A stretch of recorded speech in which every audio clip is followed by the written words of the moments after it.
about 3 o'clock in the morning and laying awake in bed,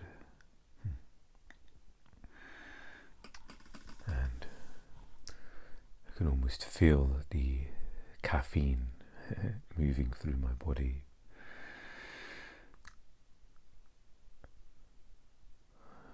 From the iced coffee that I had at midday that I didn't think would be an issue for sleep, but here I am.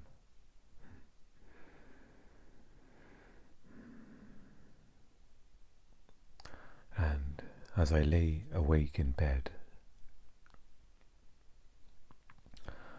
there was a noticing that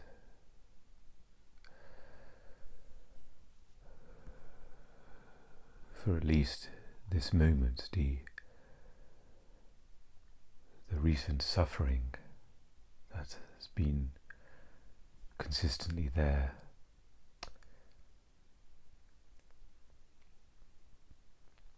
had moved away, had dissolved, or perhaps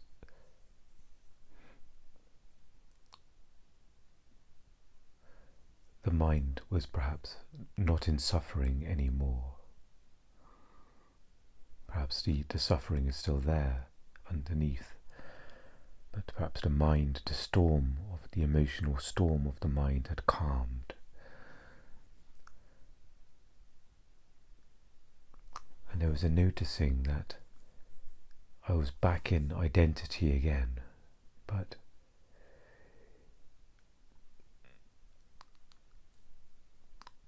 in a unconscious enjoyment of the familiarity of being me again.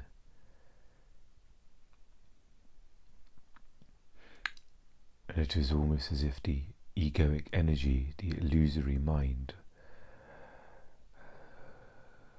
was rolling out the red carpet to say, oh, well, welcome back, come back here. It's safe to come back now.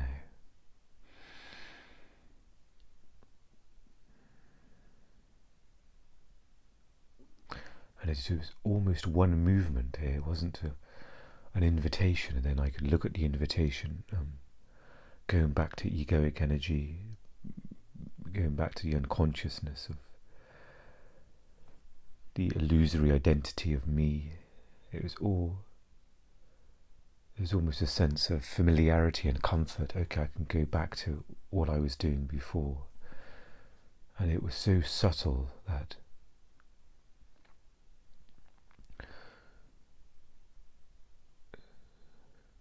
as I laid in bed and this was processing,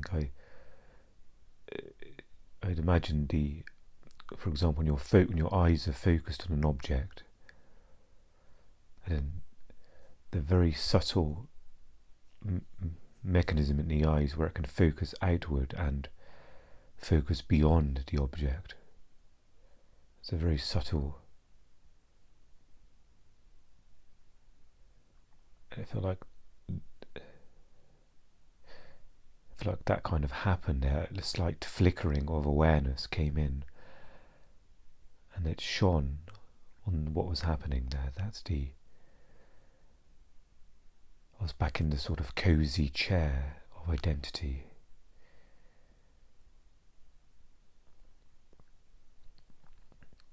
And it makes sense as well when perhaps previously there was deep suffering in the mind, so it was almost forced out. But when the storm passes, perhaps the drive or motivation to become aware, perhaps that left as well, and almost as if in a physical sense, if something was propelling something up into the air, and there was a drive and motivation to do so. But then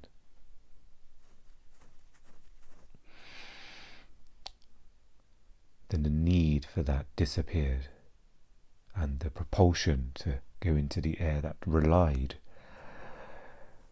on the need to do that, then that disappeared. Then it's not understandable. There can be a natural return to what has been habitual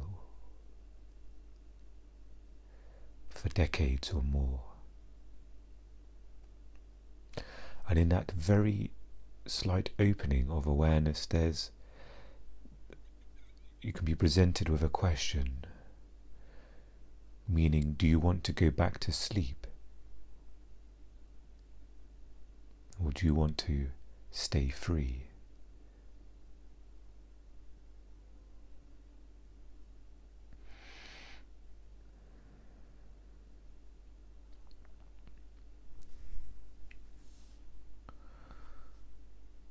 And there's a lure to the identity. There's almost an ease, a perceived ease to going back into identity. We don't have to do all of the spiritual work and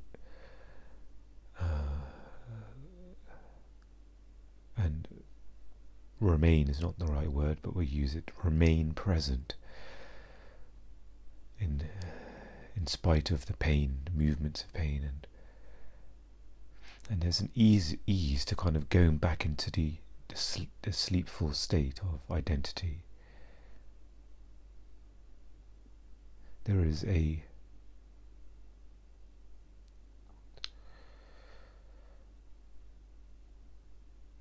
perhaps there's some short-term pleasure to return back to me again, okay?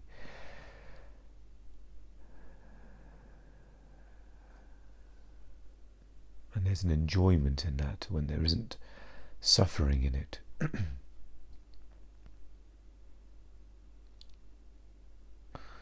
it's the same for those who may not have encountered a lot of suffering in life. There's no reason to awaken out of it. It can seem completely absurd. It doesn't even hit their radar.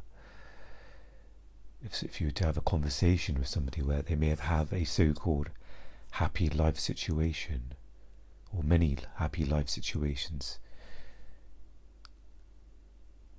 and you talk to them about awakening,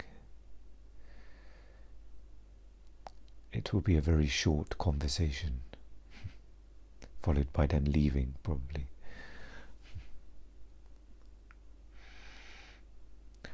And so in this state I find myself where it's not a sense of rejecting the identity or pushing away from it.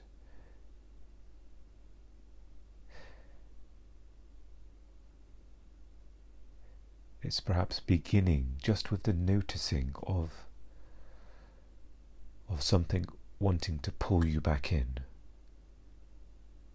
So as I was laying in bed there, noticing that the suffering had abated in the mind, and noticing that there's not that same drive or to remain in the present state. So it's almost if you can imagine a line in the center of the room you're standing in, and 1/3 is in presence, 1/3 is in identity. Or perhaps 2/3 of you are in identity, and there's a glimmer of presence there.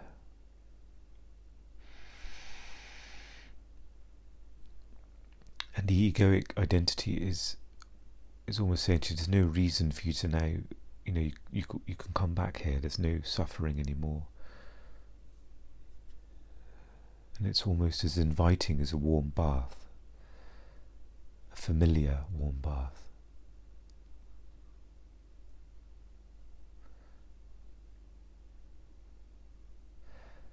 But the glimmer of awareness is the all-knowing. It realizes that this is just a temporary bit of pleasure, of ease, good to go back into something familiar, and it's aware that sooner or later that's going to pass as well, just like everything so-called happiness that comes in. Everything passes away, comes and goes. And the awareness is saying, okay, right now, it may be cozy and comfortable to return to identity. Identity is advertising. It's got a big billboard of welcome back. There's a nice comfortable seat here. That's called your name. And you can return to who you think you were. You can pick up all of your egoic belongings, all your achievements, all of your personality, and you can put that egoic jacket back on, the identity of you. You can be you again.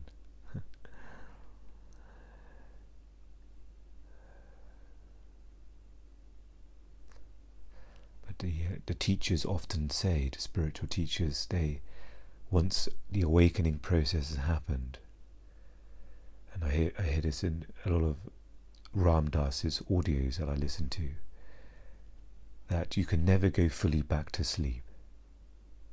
There may be a thought that, okay, or a worry even, that, okay, I'm going to lose this completely, but you can never quite go back to the sleepful state that was there previously. Of course, things can get covered up, and you can go back into identity and play that game again, but never in the same way.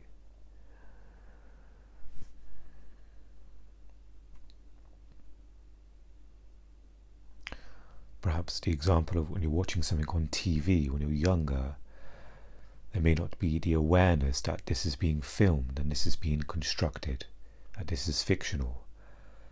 You're so into the world, and then as you grow up, whenever you watch something, you may still be immersed. It may still catch you, but there's always a thread that comes in to say that this is just fictional. It is made up, and you're realizing it is not real. Even though you may be in the hypnotic state of watching something and feeling the emotions, feeling the fear or the thrill of what is watching, being worried about the character of what they're going through, perhaps crying in sadness and into what's going on in the screen that you're watching. But at some point there is, again, coming out of it, the realization that it is not real. At some point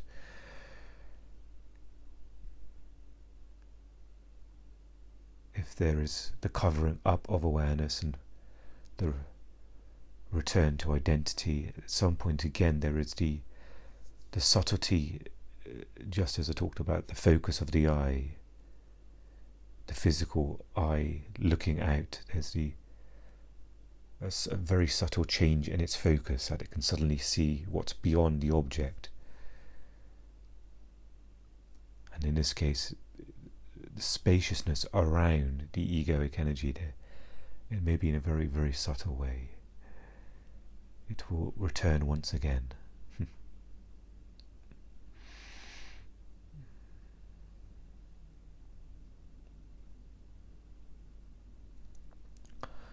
So it was interesting just noticing all of that happening, and the question arising of, okay, why should I remain present? Should I remain present? That was a question being asked there as I was slipping back into the comfort of me, the unconsciousness.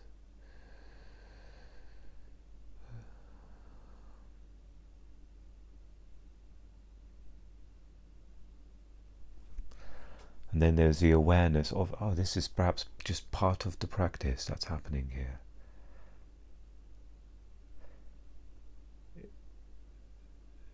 The play of going back into identity and the play of stepping back into presence, even there was almost a stepping back from all of that and just noticing the play of the egoic energy and the play of awakening. Just noticing that.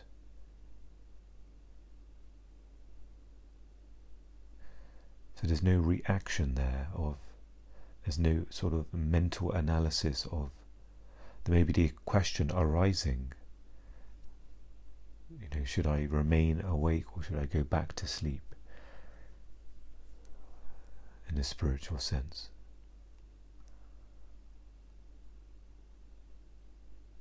And perhaps nothing needs to be done about it, just the noticing of it itself is done within a present state, within the present moment. The noticing of the play can only take place with presence. And perhaps there isn't a decision that needs to be made to go, do I, remain? Maybe that question is not needed to be answered there.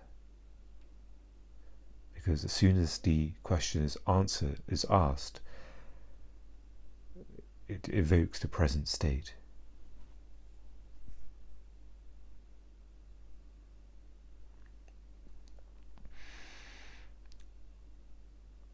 And perhaps it would only be a thought. It might be a useful thought to say, no, I must remain present. I can't go back into identity, even though there's the temptation for that, there's the pull. And perhaps there isn't as much pull to remain present. But just a noticing of that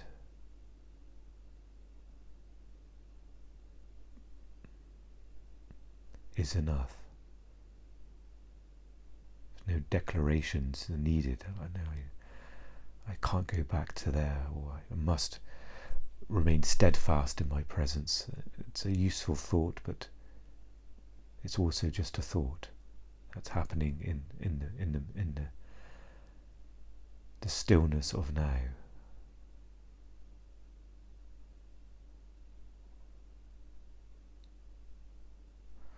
And perhaps that all of this is just a realization that everything is just taking place in the present moment. Even the being asleep, it's all taking place in the one present moment. That perhaps there's the confirmation that you are this, that I am. I am in the present moment, whether being covered up by identity or coming back into the present moment, back into the wakefulness of the present moment.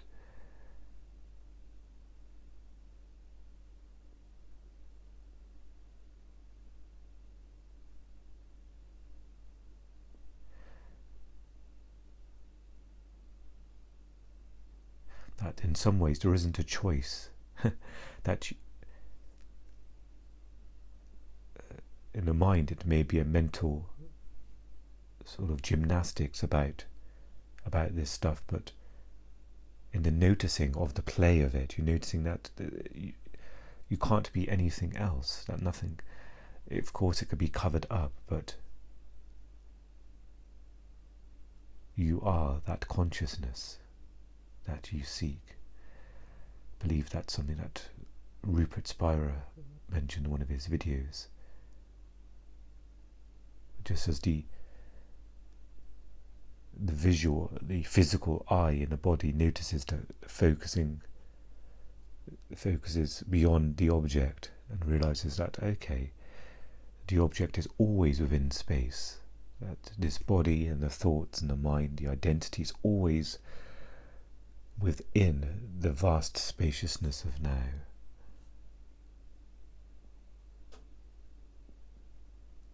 And you can either see the truth of now, or you can go back into the play of being somebody.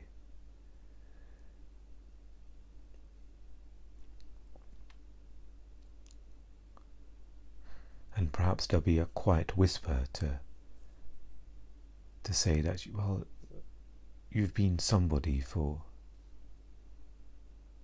many, many years.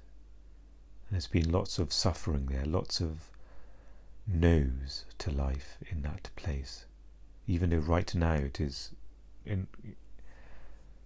may seem comforting and alluring, but there's a recognition of all of the resistance there, being in that state, And perhaps you can, I can try something different now. Perhaps there's enough awareness to think, oh, it's only a matter of time before the identity becomes dissatisfied and unhappy. That the red carpet disappears and then it turns into something else.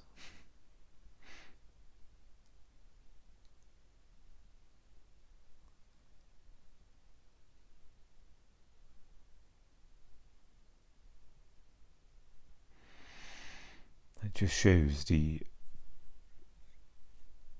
journey, the wakeful journey from unconsciousness to being conscious has so many ripples and subtleties, and very unique as well. To each person may have their individual, just as I'm sharing here, a sort of a personal but not non-personal experience, a unique experience to one's awakening.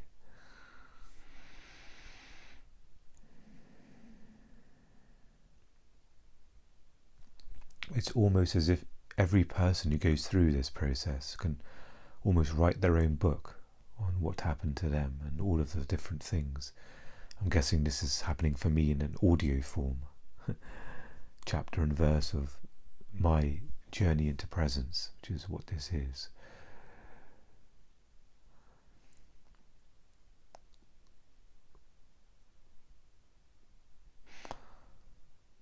So in some ways it's all sort of a beautiful play into awakening.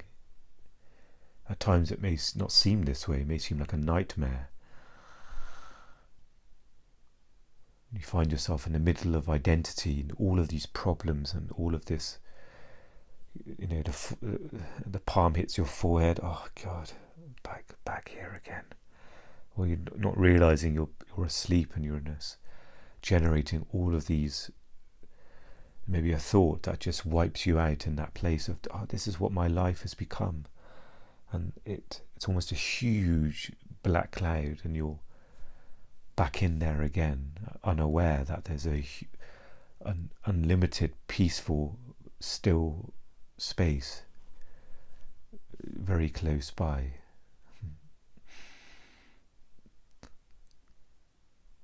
Just having a funny visual that there's a beautiful, peaceful beach, but on the beach there's built a hut, a soundproof hut that has no windows, that maybe has some screens in there with big speakers, and it's playing a horror movie or a nightmare that maybe you call your life.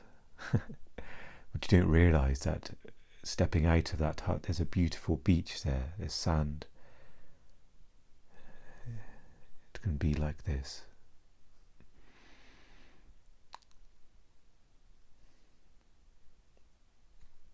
And this is the key to that door, is knowing that you are, as Eckhart has said, the secret to life, is knowing that you are the space where everything happens in.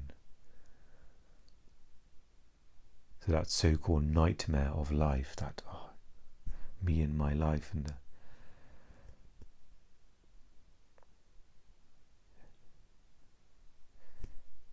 changing the focus and zooming out and realizing that's just simply happening in the awareness of you, the covering up of that, the forgetting that you're watching the movie, that you are not the character playing in the movie, the character of me and my name and my chronological timeline of what happened, my life situation.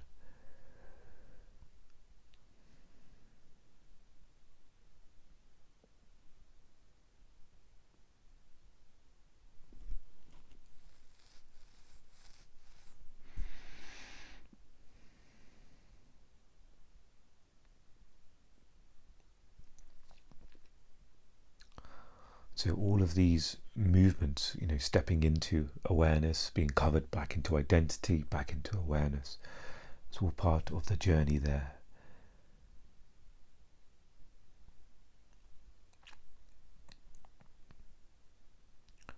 at some point there'll be a bit of spaciousness in that plane, knowing that it may be needed to, as the egoic energies run its course, the karmic actions are happening, that there may be this dance between covering back up into identity and waking back up into the now.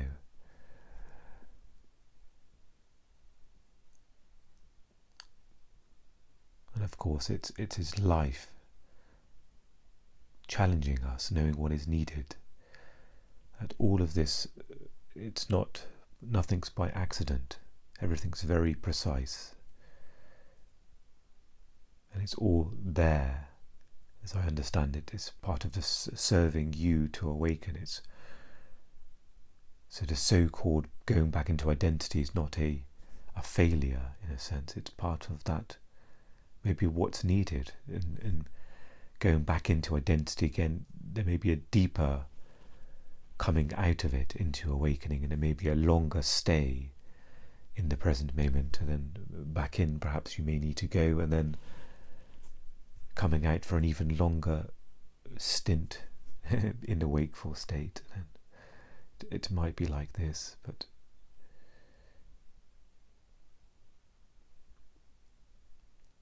it's knowing that life is here to awaken you.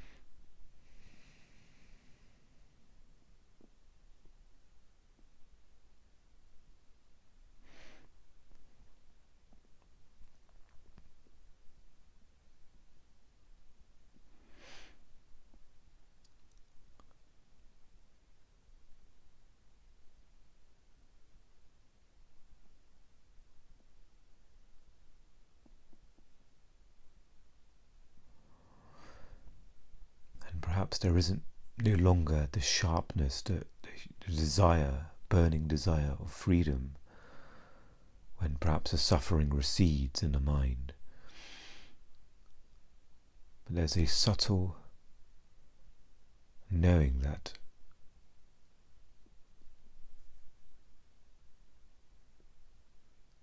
you're home again.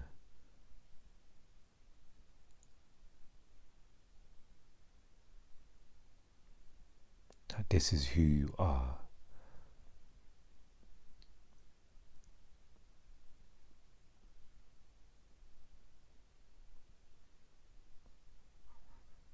That there doesn't need to be any reason to remain in the now. It's just a recognition of, this is simply what is. And there may not be a huge experience that sometimes can happen with coming out from the pain, the contrast of being in deep pain and pain body to suddenly being in the spaciousness of now. But there's a very subtle, use the word joy there. So it's not the fleetingness of happiness that comes and goes, that there's just a natural sense of joy that's very subtle, that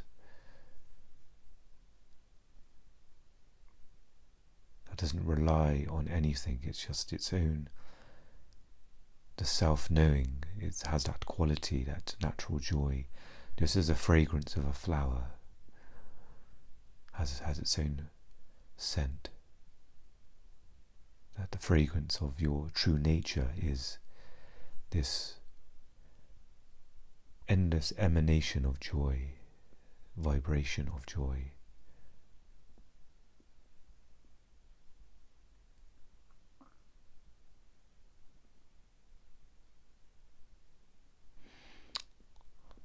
Where everything is very light and clear.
pull of identity recedes, just like the tide going out.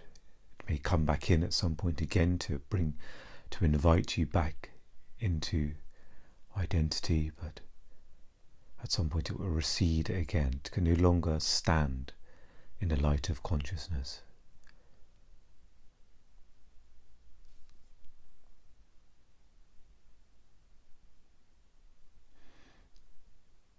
And the line that was mentioned before disappears. There is no one foot in, one foot out. You're just simply in the now.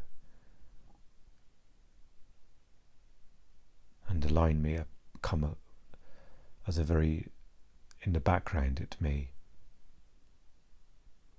still be aware of it, the pull of that. But it is no longer destabilizing, you're no longer off balance, trying to stay in the now. You are just simply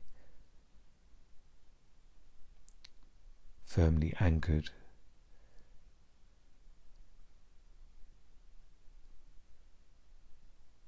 in the oneness.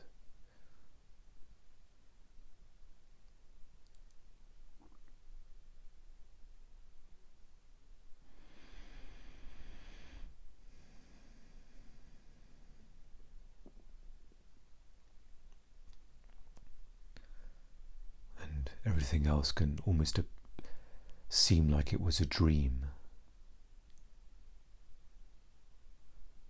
The dream of me and my life. And now you are awake again.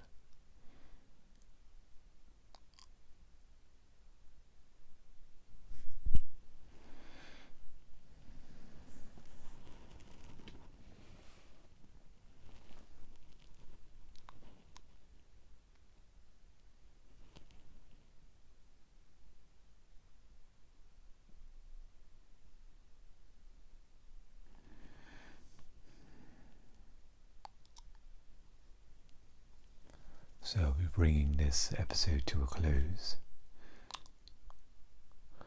Almost sense that it would be nice if I had a bell. That sometimes that would be preferable in this moment to have a bell to end the episode instead of having to say my usual outro. Maybe that's something I'll consider. As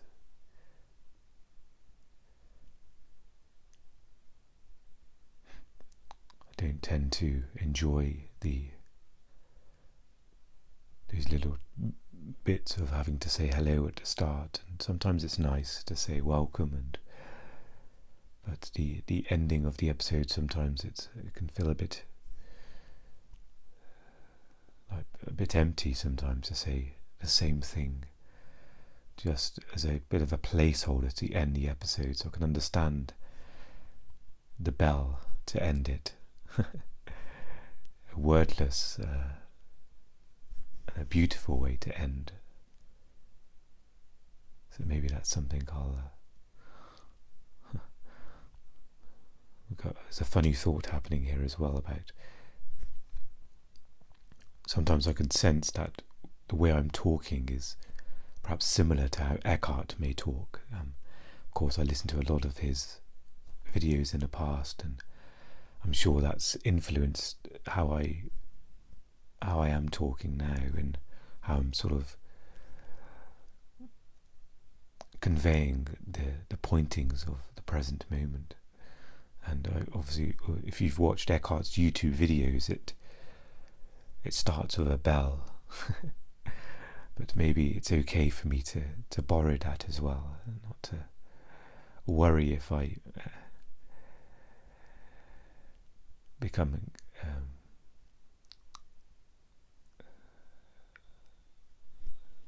imitating that. Obviously, of course, other teachers have the bell as well. Many very useful.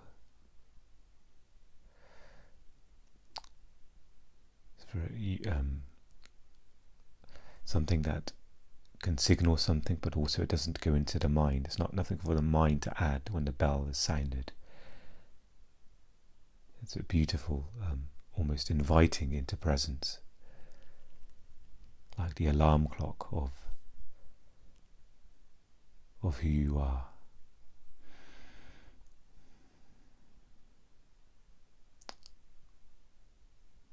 Thank you for joining me. I wish you well, and I'll meet you again in the next episode. Take care.